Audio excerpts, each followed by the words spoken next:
I'm very excited about coming through fall camp and looking forward to coming through the pandemic.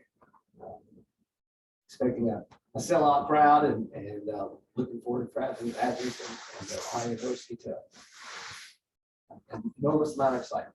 You know, with a home game, I think it's our first night home game in September since maybe 17.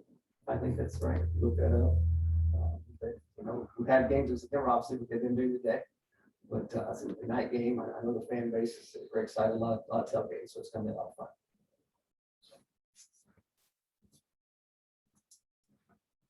Coach, just kind of getting it out of the way. It's your first week as head coach. It's going to be your first game as head coach. As a head coach of a football program since you were at Northwestern Oklahoma State. Are there any first week jitters? Is there excitement? Is it just kind of business as usual? To be honest with you, business as usual. The staff is such, we've been together so long, and such a strong staff. It's made it very, very easy, you know, the transition part of it.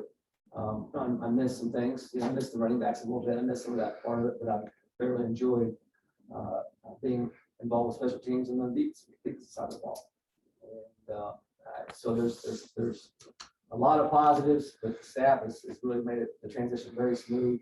I know that all three phases, you know, fall under my watch, and the staff has done a great job, and I'm looking forward to moving forward. That's just it's a big thing to play a Power 5 opponent, but to host a Power 5 opponent on your home field. How much more does having the home crowd against a Power 5 opponent add that much excitement? Yeah, I think it's part of the element. I mean, it's the element that's there. You know, I think that regardless of who it is, there's going to be excitement.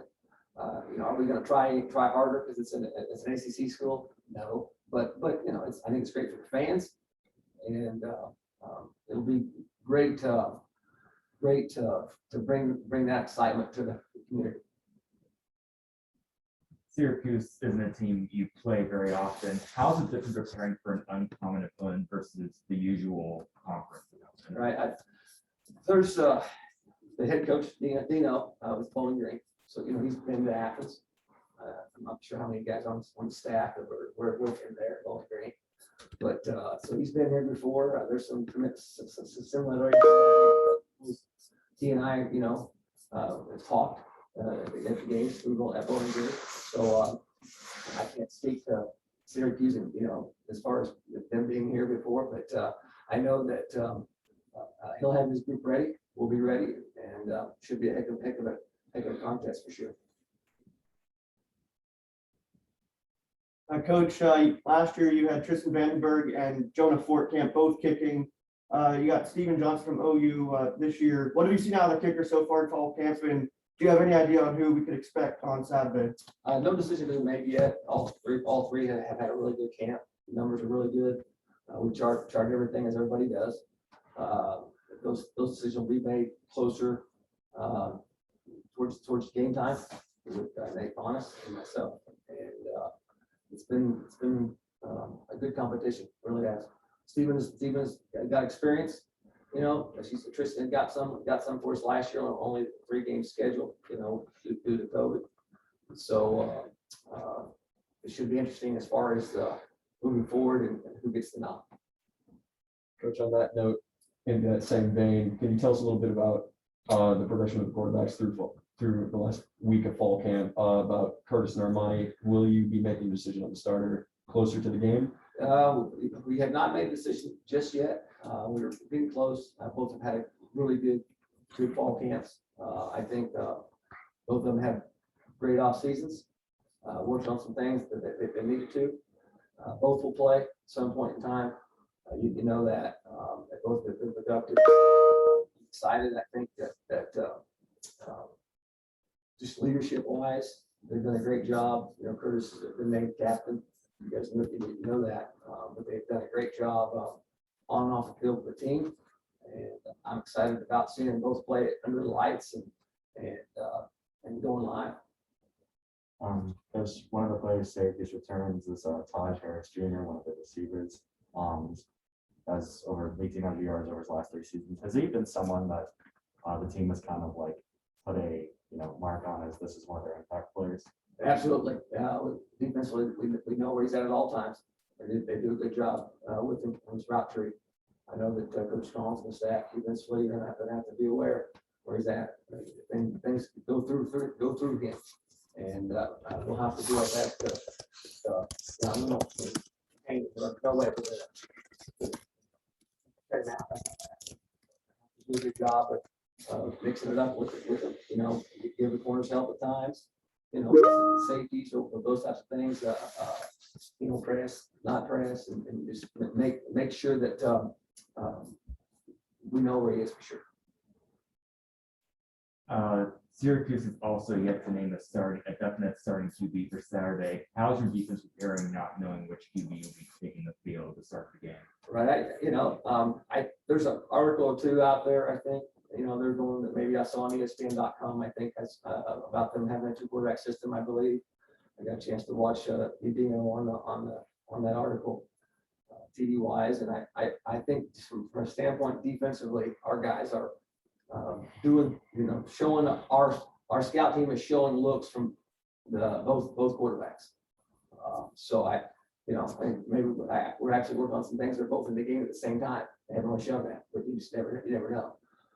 So I think Ron and his staff's doing a good job as far as preparing those guys the best that we can, just because you don't know. And I get it, just like they don't really know what we're doing. And as the game gets closer, I'm sure that they'll have some kind of announcement just like we do. Coach, last week they named the 7 captain for the team. Julian Ross got named the captain the second time. What can you just say about what he has meant to the team and as far as his teammates and everything like that? Yeah, all 7 guys have been phenomenal young men. And to your point on Julian, he's been through a lot. He's had a couple of injuries. And he's battled through them. He's in the best shape of his life. He's worked his tail off. He's already graduated and pursuing a master's degree, which he'll have in the spring. I'm very proud. I personally recruited Julian. Great mom. And just a fine young man. And Julian is why you coach. And the winning's great, but get the chance to work with guys like Julian. That's why you do this. So I couldn't be more proud. And then we'll go ahead to those on Zoom. If you have a question, please raise your hand and you will be unmuted. Please state your name and affiliation and go ahead and ask a question.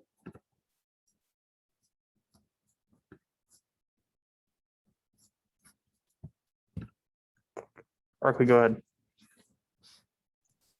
Hey, Tim, I don't know if you've thought about this much at all. Your first home game as the Ohio University head coach is going to come against an ACC school at night.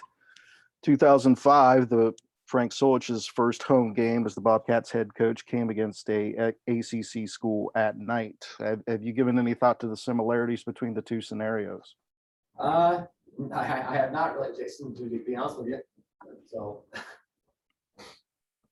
no pressure, right? that was my next point. Is there any pressure? Do you bring that up? Do you not mention it at all? How do you handle that? That's a great point. I hadn't thought of it like that. I remember the game well. Obviously, I was here. Yeah. I expect more excitement from the fans, and it was a pretty exciting night. I will tell you that. And I'll challenge everybody right now. Let's have more people here and for it to be louder. It was pretty packed and it was loud.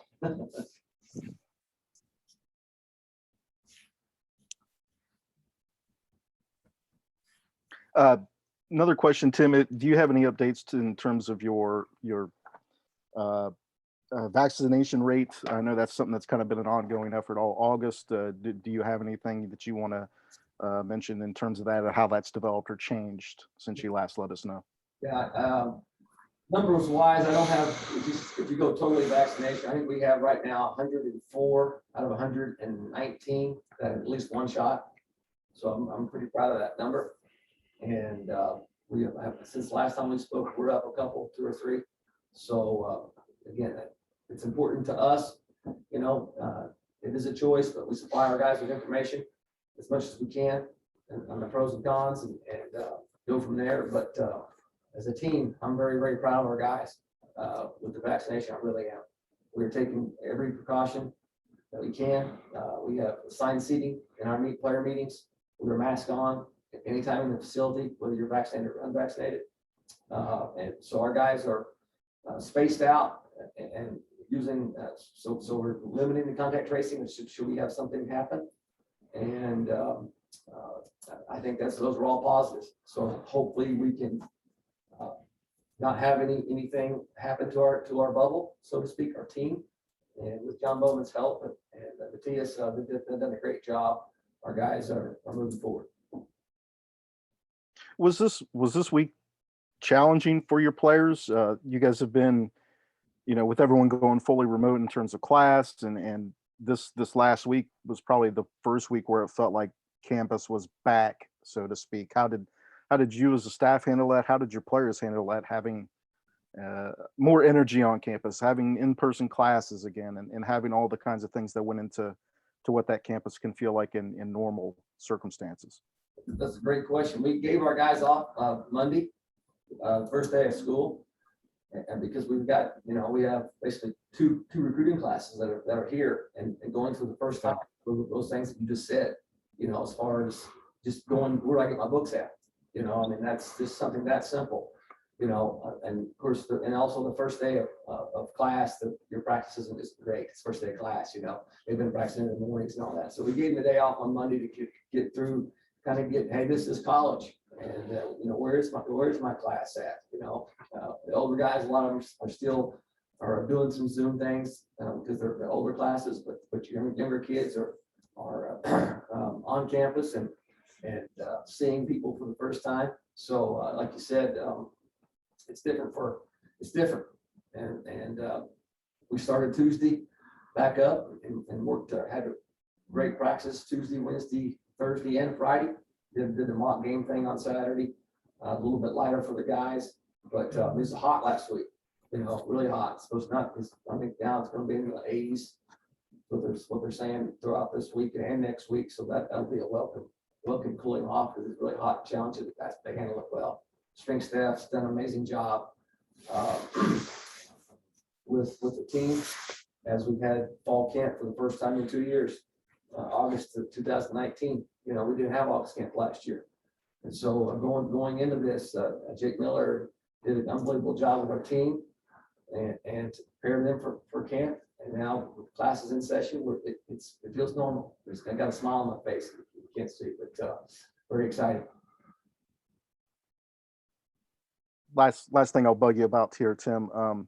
Dino's offensive scheme well enough. Is preparing for that pace as big of a challenge today in 2021 as it was in 2015, because so many other teams have kind of adopted that pace, or at least change of pace every so often? Yeah, again, I think that's a great question. And I know it's definitely more challenging back then. And now everybody's got certain tempos, so it's from a schematic standpoint, our guys are used to it. Because everybody's kind of doing it now. Get the look actually in practice from your scout team that quick it's challenging, And so we're throwing two different offenses at the same time, having our guys. Ron's got some great things that he picked up in the off season on preparing for the tempo stuff that he's doing with the guys prior to the ball snap. That I think will help. So. It's going to be challenging, but not like it was in 15. I think that's a very valid point. Thanks for your time, Tim. Thank you.